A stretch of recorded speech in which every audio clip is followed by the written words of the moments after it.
ಒಮ್ಮೆ ಶ್ರೀರಾಮನು ಸೀತಾದೇವಿಯ ಮಡಿಲಲ್ಲಿ ತಲೆ ಇಟ್ಟು ಮಲಗಿದ್ದನು. ಅದೇ ಸಮಯದಲ್ಲಿ ದೇವತೆಗಳ ರಾಜನಾದ ಇಂದ್ರನ ಮಗ ಜಯಂತನು ಕಾಗೆಯ ರೂಪವನ್ನು ಧರಿಸಿ ಅಲ್ಲಿಗೆ ಬಂದನು. ಜಯಂತನಿಗೆ ರಾಮನ ದೈವತ್ವವನ್ನು ಪರೀಕ್ಷಿಸಬೇಕೆಂಬ ದುರಹಂಕಾರ ಹುಟ್ಟಿತು. ರಾಮನು ಮಲಗಿದ್ದಾಗ ಸೀತಾದೇವಿಯ ಕಾಲಿಗೆ ಕಾಗೆಯ ರೂಪದಲ್ಲೇ ಚುಚ್ಚಿ ಗಾಯಗೊಳಿಸಿದನು. ನೋವಿನಿಂದ ಸೀತೆ ಅಳುವುದು ಕಂಡು ರಾಮನು ಎಚ್ಚೆತ್ತನು. ಕಾಗೆಯ ದುಸ್ಸಾಹಸವನ್ನು ಗಮನಿಸಿದ ರಾಮನು ಅತ್ಯಂತ ಕೋಪಗೊಂಡು ಆ ಕಾಗೆಯನ್ನು ಶಿಕ್ಷಿಸಲು ಒಂದು ದರ್ಬೆ ಹುಲ್ಲನ್ನು ಬಾಣವನ್ನಾಗಿ ಪರಿವರ್ತಿಸಿ ಪ್ರಯೋಗಿಸಿದನು. ತನ್ನ ಪ್ರಾಣವನ್ನು ಉಳಿಸಿಕೊಳ್ಳಲು ಜಯಂತನು 3 ಲೋಕಗಳಲ್ಲಿ ಓಡಾಡಿದರೂ ಬಾಣವು ಅವನನ್ನು ಬೆನ್ನಟ್ಟಿತು. ಅಂತಿಮವಾಗಿ ತನ್ನ ತಂದೆ ಇಂದ್ರ ಹಾಗೂ ನಾರದರ ಸಲಹೆಯ ಮೇರೆಗೆ ರಾಮನ ಶರಣಾದನು.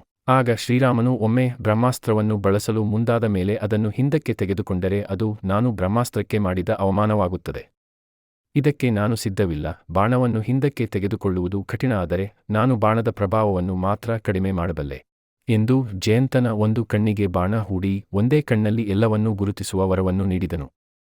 ಈ ಘಟನೆಯ ಬಳಿಕ ಕಾಗೆಗಳು ಒಂದೇ ಕಣ್ಣಿನಲ್ಲಿ ಎಲ್ಲವನ್ನೂ ಗುರುತಿಸಲು ಪ್ರಾರಂಭಿಸಿತು. Like, share and subscribe.